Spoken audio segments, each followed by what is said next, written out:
Good MC.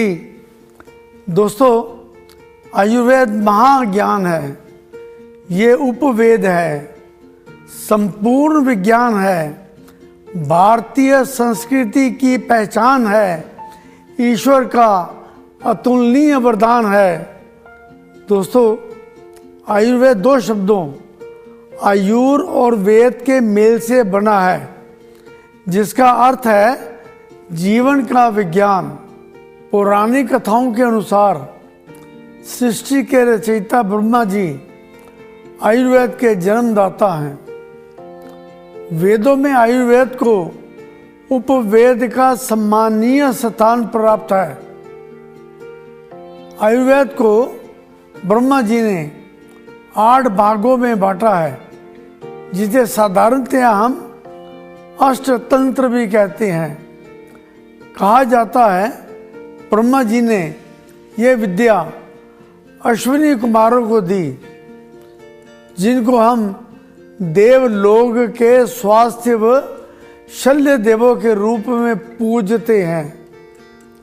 अंततः अश्विनी कुमारों ने यह विद्या इंद्रदेव और अंततः धन्वंतरी जी को प्राप्त हुई। धन्वंतरी जी ने हमारे ग्रह पृथ्वी पर इसे जन कल्याण हेतु फैलाया। धन्वंतरी जी के अवतार दिवस को हम धनतेरस के रूप में मनाते हैं, जो कि दिवाली से 2 दिन पूर्व होता है। भारतीय सरकार ने 2016 में अत्यंत सराहनीय निर्णय लिया कि धन्वंतरी जी के अवतार दिवस को नेशनल आयुर्वेदिक डे यानी राष्ट्रीय आयुर्वेदिक दिवस के रूप में मनाया जाएगा। आज इस अत्यंत पावन ज्ञान व विज्ञान से परिपूर्ण दिवस की आप सबको हार्दिक शुभकामनाएं। दोस्तों, ये आयुर्वेद का ज्ञान ही है जिसके फलस्वरूप अतीत में हमारी आयु रोग रहित रहकर 100 वर्ष से भी अधिक होती थी, जिसे हम अपनी जागरूकता की कमी के कारण औसतन 70 वर्ष तक ले आए हैं। आयुर्वेद किसी किस्म के रोग या उसकी औषधि तक सीमित ज्ञान व विज्ञान नहीं है।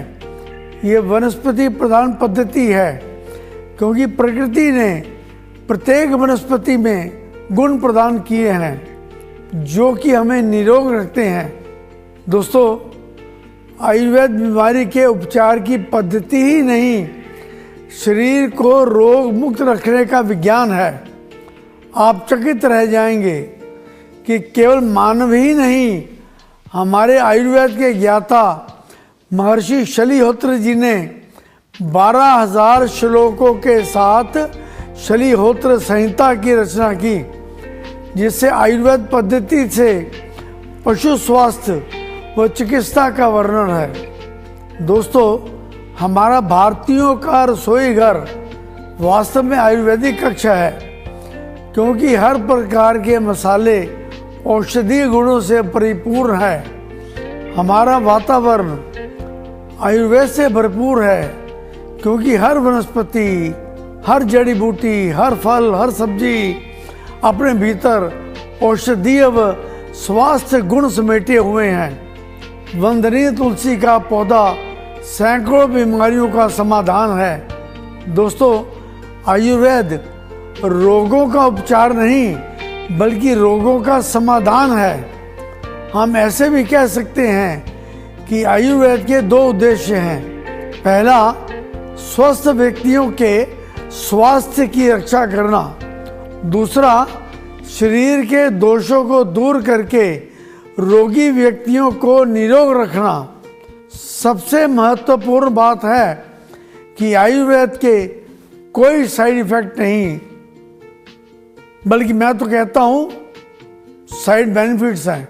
कितनी बड़ी विडंबना है कि भारत आयुर्वेद का जनक है, लेकिन उसी भारत के नागरिक अन्य चिकित्सा पद्धतियों के पीछे भागने लगे हैं।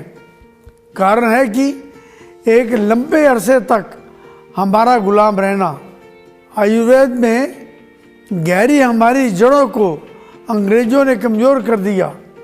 अपनी पद्धति को बढ़ावा देने के लिए अपनी पद्धति का स्तर उच्च घोषित कर दिया।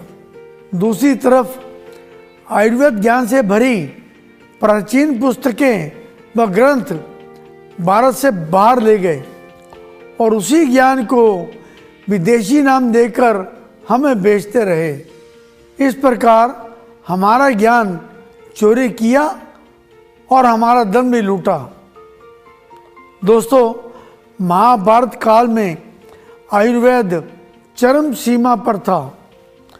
नकुल और सहदेव आयुर्वेद के परम ज्ञाता थे, जिन्होंने आयुर्वेद को राजकीय सम्मान दिलवाया। मैं नकुल और सहदेव को आदर सहित नमन करता हूँ।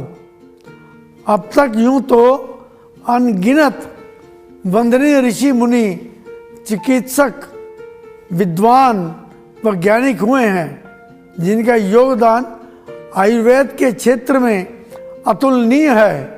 पर कुछ चुनिंदा विद्वानों की मैं आज नेशनल आयुर्वेदिक डे पर चरण वंदना करना चाहता हूँ।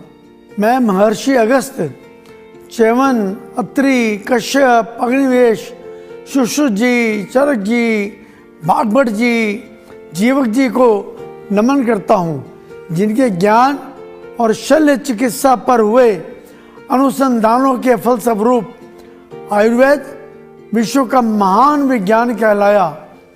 मैं शलीहोत्र जी को नमन करता हूँ, जिन्होंने आयुर्वेद के माध्यम से जानवरों का भी उद्धार किया। मैं नाड़ी परीक्षा पद्धति के पितामह वल्लभाचार्य जी को नमन करता हूँ। मैं कविराज चंद्र किशोर सेन जी को नमन करता हूँ, जिन्होंने 1878 सन में पहला आयुर्वेद चिकित्सालय खोला। मैं यशोदा देवी जी को नमन करता हूँ, जिन्होंने आयुर्वेदिक स्त्री औषधालय की स्थापना की। मैं केरल के वैद्य रतन वारियर जी को भी प्रणाम करता हूँ। दोस्तों, ये हमारे लिए गर्व की बात है कि संसार की स्वास्थ्य आधारशिला आयुर्वेद की नींव पर 2007 में आईएमसी की स्थापना हुई। आईएमसी की स्थापना का मुख्य लक्ष्य स्वस्थ जिंदगी तथा स्वदेशी अपनाए हैं। आईएमसी का दृढ़ संकल्प है घर घर तक आयुर्वेद पहुंचाना। दोस्तों, ऋषि मुनियों ने जो था देखा, निरोग मानवता का सपना, वही आयुर्वेद है। हमारी संस्कृति, गौरव अपना, देवताओं का इसमें वास है। आईएमसी का अडिग विश्वास है, आयुर्वेद को जिसने भी अपनाया रोग रहित जीवन उसने पाया। आओ आईएमसी संग आयुर्वेद अपनाएं, हर मानव को स्वस्थ बनाएं, स्वस्थ बनाएं, स्वस्थ बनाएं। Good IMC.